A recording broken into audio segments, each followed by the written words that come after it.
Welcome, everybody. I'm joined here by... Hi, I'm Siver. Hi, Siver. Thank you for being here. Yeah, it's nice to be here. According to the schedule, you'll be running Super Mario 3D Lands. And I took a little bit of sneak peek at your Speedrun.com page and did see quite a lot of Mario games. What attracts you to Mario in general? Just in general, I've been growing up with Mario games. I feel like a lot of people have. And just in general, they're fun platformers, and I like platformer games. I like speedrunning platformers, so it was just kind of a natural choice. I don't even remember what my first Mario game I ever picked up was. I think it was Odyssey, I think. But I got eventually tired of that game, so I started looking for a new game. And 3D Land was a game that I really enjoyed when it came out. I was like 13 or something when the game released. It's been more than 10 years now. Wow.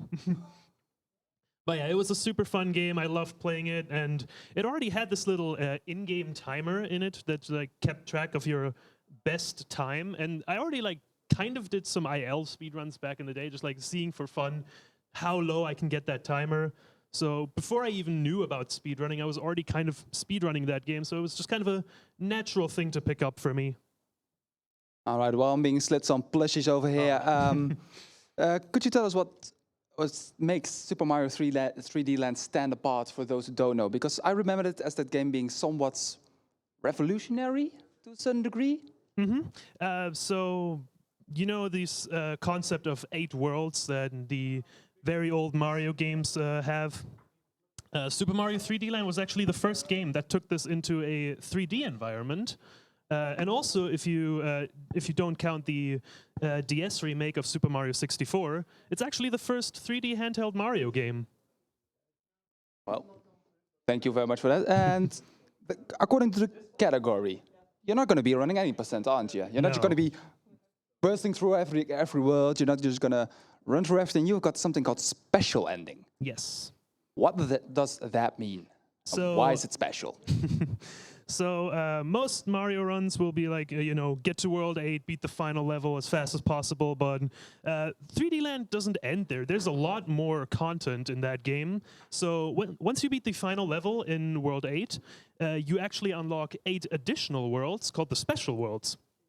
So the goal for Special Ending will be to also go through all of those worlds, beat the final level in Special 8, and then go back to the final level in World 8, beat it a second time, and that will unlock a special postcard of Peach in a Tanuki suit.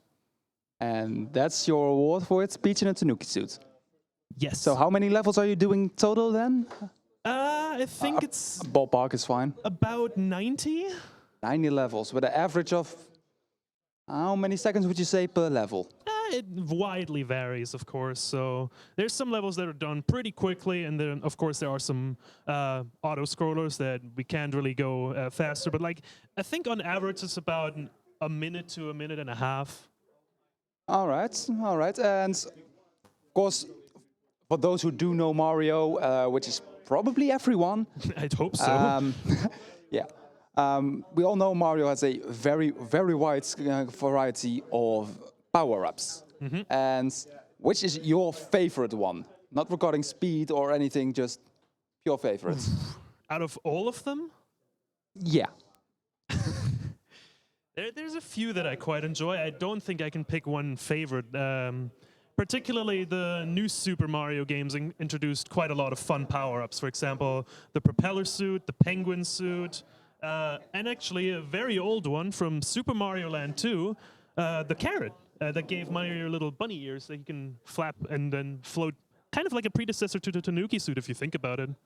I think I do know what you're talking about. That's like some really old games. Yeah, it was on the Game Boy. Game Boy. Do you remember those? Probably not. But from these power-ups, and regarding to Super Mario 3D Land, which one is it going to be used a lot or even the most? Oh, absolutely, the Tanuki, no doubt about it. We're going to use it in 99% of the run. It's so integral to the run. Most of the movement tech, most of the skips, we will need the Tanuki for it. So basically at all times we want to have a Tanuki ready to go. And whenever we don't have one, it's usually not that fun of a time. All right, fair enough. So it's fair to assume that the Tanuki suit is the main way of going fast in this game. Absolutely. Is there any like special tag to it, or is it just run and gun? I mean, there's like a little bit of tech to it. Like the main thing that I'm going to be doing is twirl jumps, which is just basically you crouch, you press the run button, and then you press the jump button, which makes Mario just like kind of twirl across the floor. And wherever I can, I want to chain these as much as I can. They're the fastest way to move across the floor. There's a lot more intricate, like advanced speed tech, such as crouch boosting and hyperspeed. But covering all of that wouldn't. I think it would blow the scope of this interview. So I'd say we just like talk about it once it happens in the run. All right, and a little bit more in depth about the run itself. Would you consider this run very glitch heavy, or more towards like more movement based, more recognizable to a casual player? Oh, it's absolutely movement based. There are 0 glitches in the entirety of the run. There's also no RNG at all. So it's just purely focused on how well can you control Mario, how fast can you go with it, how much do you know the movement tech. So it's purely skill, and I really like that about this speedrun. It's just purely, you can only get better by getting better at the game, like no fancy tricks or anything. All right. I'm looking forward to seeing that. And of course, Mario games, although not integral to the games, they do have a story. And each game does tend to have like its own story. A story. But what's like the story of this game? Like, is it just another Peach got kidnapped again? Yeah, basically. And does Bowser have a reason for it this time? I mean, does he ever have a reason? Really? In Odyssey, he wants to marry her. Yeah, 3D Land is just like, oh, the princess got captured again. Let's go save her. All right, so that princess does get captured quite a lot, if you ask me. Yeah, like basically every Mario game. Basically on a weekly basis by now. You can mark it in your calendar. So let's say you were put into charge of like her security detail. How would you prevent her from being kidnapped?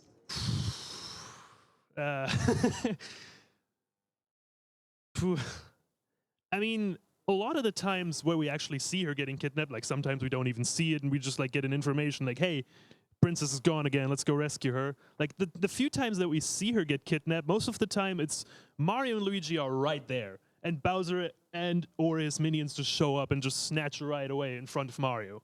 So like at this point, why are they just not ready for these kind of scenarios? It just happens so often at this point, so maybe just like have a fire flower ready just in case. So what I'm hearing right here is better preparations for the Mario Brothers and maybe the entire kingdom. Like stock up on power-ups.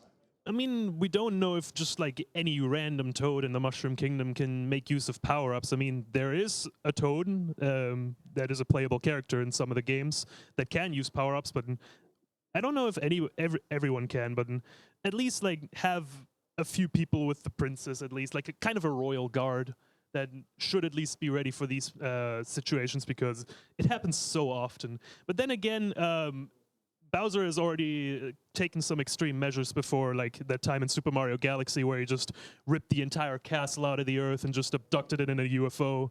So it's not a foolproof plan, but it would at least reduce the amount of really stupid times the princess has been captured. All right. You'll hear from us. This was a job application. And circling back a little bit to the game, no game is perfect, right? Mm-hmm.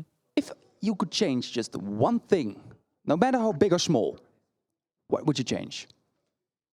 Probably the requirement to beat every level twice for 100%.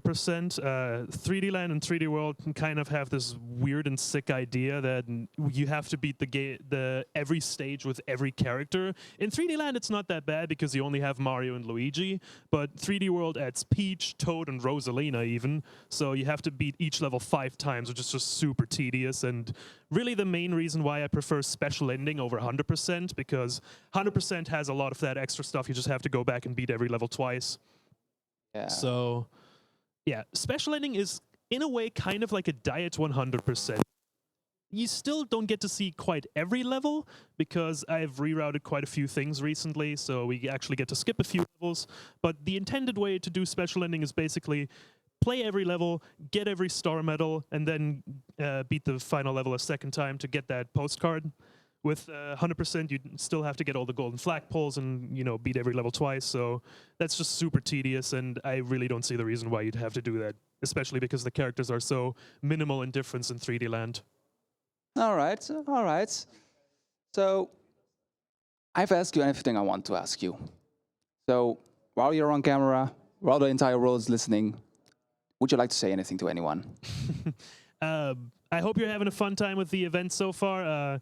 Definitely be on the lookout for all the fun runs that are still coming up. I'm super excited to show off 3D Land right after the Metroid Dread run coming up now. So yeah, stay tuned for that. Well, well, that's it from me. Unless